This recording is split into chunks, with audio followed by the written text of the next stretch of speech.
সাহাবায়ে কেরামকে জিজ্ঞেস করা হয় আল্লাহ নবী নামাজ কেমন পড়তেন, তখন সাহাবায়ে কেরাম বলতেন আল্লাহ নবী সাল্লাল্লাহু আলাইহি ওয়াসাল্লাম নামাজ পড়তেন ইসলামের প্রাথমিক যুগে।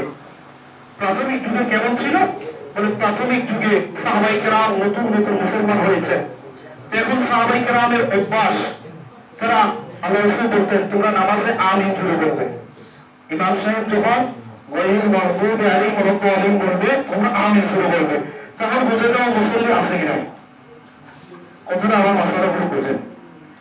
এই জন্য ইসলামের প্রাথমিক যুগে আল্লাহ নবী সাল্লাল্লাহু আলাইহি ওয়াসাল্লাম আমিন বলার জন্য অনুমতি দিয়েছেন জোরে। কেন? যাতে মুসল্লি পিছনে আছে এটা বোঝা যায়। এখনো পর্যন্ত আরব আমিরাতে শাফি মাযহাব মোতাবেক ওনারা জোরে পড়ে, কিন্তু ইমাম আযম আবু হানিফা রাহমাতুল্লাহ আলাইহি তিনি বলেন না, আল্লাহ যে বলেছেন লাআল্লাকুম তুরহামুন, তোমরা যদি আল্লাহর রহমত প্রাপ্ত হতে চাও তাহলে মনোযোগ দিয়ে শোনা রাখবে। আমিন বলা সুন্নাত। কি বললাম? আমিন বলা সুন্নাত। এখন আল্লাহ নবী সাল্লাল্লাহু আলাইহি ওয়াসাল্লামকে জিজ্ঞেস করলেন সাহাবায়ে কেরাম, ইয়া রাসূলুল্লাহ আমরা আমিন কেমন বলবো? তখন আল্লাহ রাসূল উত্তর দিলেন তোমরা ফেরেশতাদের মতো আমিন বলবে। কিসের মতো? ফেরেশতাদের মতো। ফেরেশতা কেউ কি দেখছেন এখানে? না। হ্যাঁ না, আমিও দেখি না কিন্তু। আচ্ছা আসুন, ফেরেশতাদেরকে দেখা যায় না, ধরা যায় না, কিন্তু ফেরেশতা আছে আমাদের দুই কাঁধে, বিশ্বাস আছে না? আছে। এটার নাম ইমান। তো যাই হোক, আল্লাহ নবী বলেন ফেরেশতাদের মতো আমিন বলবে। তাহলে এক কথা হচ্ছে ফেরেশতাদেরকে দেখা যায় না মানে অদৃশ্য, গোপন। কি কথা বুঝে যায় না? এই জন্য ওলামায়ে হারাম বলেছেন ফেরেশতারা গোপন, ফেরেশতাদেরকে দেখা যায় না। তো ফেরেশতারা কেমন আমিন বলেন আমরা তো জানি না। এই জন্য রাসূল আমাদেরকে একটু ইন্ডিকেট করে দিলেন যে ফেরেশতারা যেহেতু দেখা যায় না, ওনাদেরকে ধরা যায় না, ওনারা তাহলে কিভাবে আমিন বলেন? তাহলে বোঝা গেল চুপে চুপে বলে সুবহানাল্লাহ।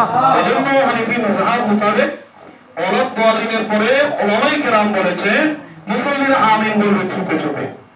কিভাবে বলবে? চুপে চুপে। হ্যাঁ, এখন বলবেন আরব আমিরাতে হচ্ছে, সেটা ওনারা এক মাযহাব মোতাবেক চায়। কথা বুঝছেন?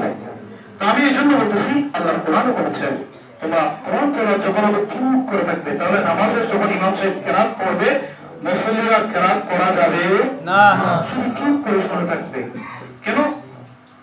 সেটাও ওলামায়ে কেরাম কিতাবের মধ্যে বলেছেন কিরাতুল ইমামি ওয়া কিরাতুল লাহু। ইমাম যে কেরাত পড়বে এই কেরাত মুসল্লির জন্য যথেষ্ট, মুসল্লিকে আর নতুন করে কেরাত পড়তে হবে না। এখন প্রশ্ন হচ্ছে হানাফি মাযহাব বিশেষ করে এখন বর্তমানে সালাফিরা এই যে নামাজের মধ্যে একেবারে বিশাল বড় জায়গা নিয়ে দাঁড়াইতেছে, দেখবেন ইসলামের ভিতরে ফিতনা করতেছে, এভাবে উপরে তিনজনের জায়গা মারি দাঁড়ায়। আল্লাহ নবী বলেছেন তোমরা পাগুলো ছোট করে দাঁড়াবে। কেন? এই ফাঁকা জায়গার মধ্যে ফেরেশতা ঢুকে যাবে। কি ঢুকে যাবে? ফেরেশতা। শয়তান। কি ঢুকে যাবে? শয়তান। শয়তান যখন ঢুকবে তোমার ওয়াসওয়াসা দিবে। কি দিবে? তো ওয়াসওয়াসা যখন দিবে, কুমন্ত্রণা যখন দিবে, তোমার নামাজের মধ্যে কয় রাকাত পড়েছো, কয় রাকাত ছুটে গিয়েছে, কয় রাকাত তাশাহুদ পড়েছো বলে যাবে।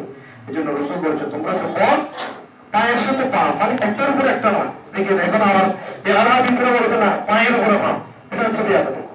অর্থাৎ সিনা, এই সিনার সাথে সিনা লাগায় দাঁড়াবে, যাতে শয়তান ঢোকার কোনো জায়গা না থাকে। এই জন্য বললাম এই সালাফিরা বর্তমানে ইসলামের ভিতরে সবচেয়ে বেশি ক্ষতি করতেছে। তারাবির নামাজের মধ্যে এরা আত্মাখাত, তারাবির নামাজের মধ্যে কোনো দোয়া নাই। এরপরে বলা হচ্ছে আমরা যে ইবাদতগুলো করি সুবহানাল মুলকি ওয়াল মালাকুতি ওয়াল ইজ্জাতি, এভাবে যে দোয়াগুলো পড়ি আল্লাহর কুদরত, এগুলো সব আল্লাহর নাম। এরপরে এগুলো চাই না, অথচ কিতাবের মধ্যে আছে এগুলো পড়লে কি বলে, এগুলো পড়লে আল্লাহ বান্দার উপর খুশি হয়ে যায়। সুবহানাল্লাহ। এক একটা কথার বদলতে, এক একটা শব্দ ওয়ার্ডের বদলতে আল্লাহ তাআলা বান্দার করে মাফ করে দেয়। সুবহানাল্লাহ। এগুলো একটু জোরে জোরে বলবেন, আমাদের প্রজন্ম যারা আছে তারা যাতে এখান থেকে শিখতে পারে। ইনশাআল্লাহ। বললাম কিছু কিছু মাসালা নিয়ে আমাদের সমাজে মাথায় সবসময় টুপি রাখবেন। টুপি যাবেন না, টুপি দিতেন আছে মসজিদে, কিন্তু টুপি অ্যাভেলেবল। টুপি যদি না দেন কি হবে? আপনার নামাজে মনোযোগ নষ্ট হবে। এক নম্বর, টুপি যদি না দেন কি হবে? রাসূলের একটা সুন্নাত পালন হবে না। রাসূল বলেছেন যে ব্যক্তি আমার একটা সুন্নাত ধরে রাখবে, কয়টা সুন্নাত? একটা সুন্নাত। একটা সুন্নাত যারা আমল করবে, ধরে রাখবে মানে হাত দিয়ে ধরবে না, আমল করবে। যারা আমি রাসূলের একটা সুন্নাত আমল করবে, কাল কিয়ামতের ময়দানে আল্লাহ তাআলা 100 জন শহীদের সওয়াব আল্লাহ তাদের আমলনামায় দান করবে। সুবহানাল্লাহ। একটি সুন্নাত আমল করবে। কয়টা সুন্নাত? একটি। তাহলে টুপি দেওয়া কি বললাম? তাহলে আমরা মুসলমান হিসেবে যুবকরা আমরা কখনো মাথা থেকে জমাতে বলেন, মাহফিলে বলেন, যেখানে যাই আমাদের ইসলামিক সিনিয়র গুলো হয়, আমাদের মাথা থেকে যাতে টুপি না আসে। ইউনিভার্সিটির মধ্যে বর্তমানে আধা হাদিস এগুলো বলছে না, টুপি লাগবে না, টুপি কি ইসলামের অঙ্গ? আহা, আল্লাহ নবী সাল্লাল্লাহু আলাইহি ওয়াসাল্লাম পাগড়ি ব্যবহার করতেন, পাগড়ি টুপি থাকতো। সাহাবায়ে কেরাম এই দেশে যারা ইসলাম এনেছেন সবাই বলতো মাথার মধ্যে টুপি রাখতো। মনে রাখবে? আবার কেউ মনে করবেন এটা আমি আয়না আপনাদের উপর চাপাই দিচ্ছি না, ভাই আমার রসুলের সুন্নাত যেটা আমি সেটা বলে দেবো, আমার দায়িত্ব। মানেন না মানে সেটা আপনার ইচ্ছা। যদি কিয়ামতের ময়দানে রসুল আপনার উপর নারাজ হয়, আমার কি আসে যায়, আমি তো বলে দিয়েছি। কি কথা ঠিক আছে? এই জন্য মনে রাখবেন টুপি, আর বিশেষ করে আপনারা অনেকে আছেন হাফ গেঞ্জি দিয়ে আসেন, মনে রাখবেন হাফ গেঞ্জি দিয়ে যদি একাধিক নামাজ পড়েন, ওলামায়ে কেরাম বলেছেন মাকরুহে তাহরিমা হবে। মাকরুহে কি হবে?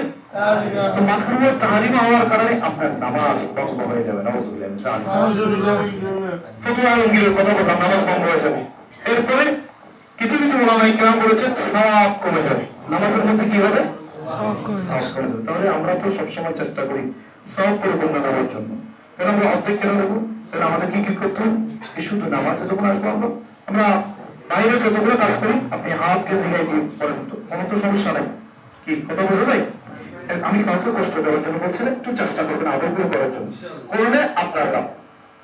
আমার দায়িত্ব বলে দেওয়া, আপনি আমল করলে আপনার লাভ। এরপরে আসুন, মাথায় টুপির কথা বললাম, আজকে দুইটা সুন্নাত করে বলে শেষ আমার কথা। একটা বললাম মাথায় টুপি রাখবেন, আর একটা হচ্ছে হাফ নয় ফুল এগিয়ে আসবেন।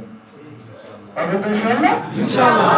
একবার আমরা সবাই কালিমা শরীফ পড়ব উচ্চ আওয়াজে, লা ইলাহা লা ইলাহা লা ইলাহা ইল্লাল্লাহু মুহাম্মাদুর রাসূলুল্লাহ সাল্লাল্লাহু আলাইহি ওয়াসাল্লাম। একেবারে এই রমজানে বেশি বেশি কালিমা তৈবা করবেন।